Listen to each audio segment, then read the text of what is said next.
Operation Sindoor ಗೊತ್ತಿರಬೇಕು ನಿಮಗೆ.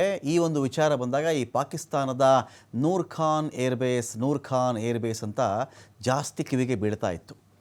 ಈ ನೂರ್ ಖಾನ್ ಏರ್ಬೇಸ್ ಮತ್ತ್ಯಾಕಪ್ಪ ಸುದ್ದಿಲಿದೆ ಅಂತ ನೋಡಿದಾಗ ಭಾರತ ಆ ಏರ್ಬೇಸನ್ನು ಹಾಳು ಮಾಡಿತ್ತು, ಅನೇಕ ಅಲ್ಲಿನ ಕ್ರೀಡಾಂಗಣಕ್ಕೂ ಒಂದು ರೀತಿಯಲ್ಲಿ ಪೆಟ್ಟು ಕೊಟ್ಟಿತ್ತು ಅಂತೆಲ್ಲ ಕೇಳಿದ್ವಲ್ವಾ.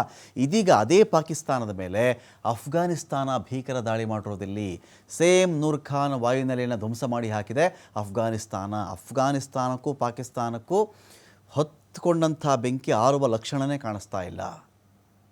ಅಫ್ಘಾನ್ ಅಂಥ ಕೆಲಸ ಕೊಡ್ತಾ ಇದೆ ಪಾಕಿಸ್ತಾನಕ್ಕೆ. ನೂರ್ ಖಾನ್ ಏರ್ಬೇಸನ್ನು ಹಾಳು ಮಾಡಿ ಹಾಕಿದೆ ಪಾಕಿಸ್ತಾನದ ಏರ್ಬೇಸ್. ಅದು ಭಾರತ ಕೂಡ ಇದರ ಮೇಲೆ ದಾಳಿ ಮಾಡಿತ್ತು. 4 ದಿನಗಳಿಂದ ಪಾಕಿಸ್ತಾನ ಅಫ್ಘಾನಿಸ್ತಾನದ ನಡುವೆ ಸಮರ ಜೋರಾಗ್ತಾ ಇದೆ. ರಾವಲ್ಪಿಂಡಿಯಲ್ಲಿರ್ತಕ್ಕಂಥ ನೂರ್ ಖಾನ್ ಏರ್ಬೇಸ್ ಇದು ಪಾಕಿಸ್ತಾನದ ಅತ್ಯಂತ ಸೂಕ್ಷ್ಮ ವಾಯುನೆಲೆ.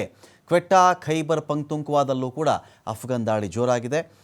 ಪಾಕಿಸ್ತಾನದ ಕೆಲವು ಸೇನಾ ನೆಲೆಗಳು ಕೂಡ ಧ್ವಂಸವಾಗಿಬಿಟ್ಟಿವೆ. ಇನ್ನು ಪಾಕಿಸ್ತಾನದಿಂದನೂ ಕೂಡ ರಿಟ್ಯಾಲಿಯೇಷನ್ ಅಟ್ಯಾಕ್ ಅಥವಾ ಕೌಂಟರ್ ಅಟ್ಯಾಕ್ ಸ್ಟಾರ್ಟ್ ಆಗಿದೆ. ಇಲ್ಲಿ ಅಫ್ಘಾನ್ನ ಕಾಬೂಲ್, ಬಗ್ರಾಮ್ ಸೇರಿದಂತೆ ಇತರ ಕಡೆಗೆ ಪಾಕಿಸ್ತಾನ ಕೂಡ ದಾಳಿ ಮಾಡಿದೆ.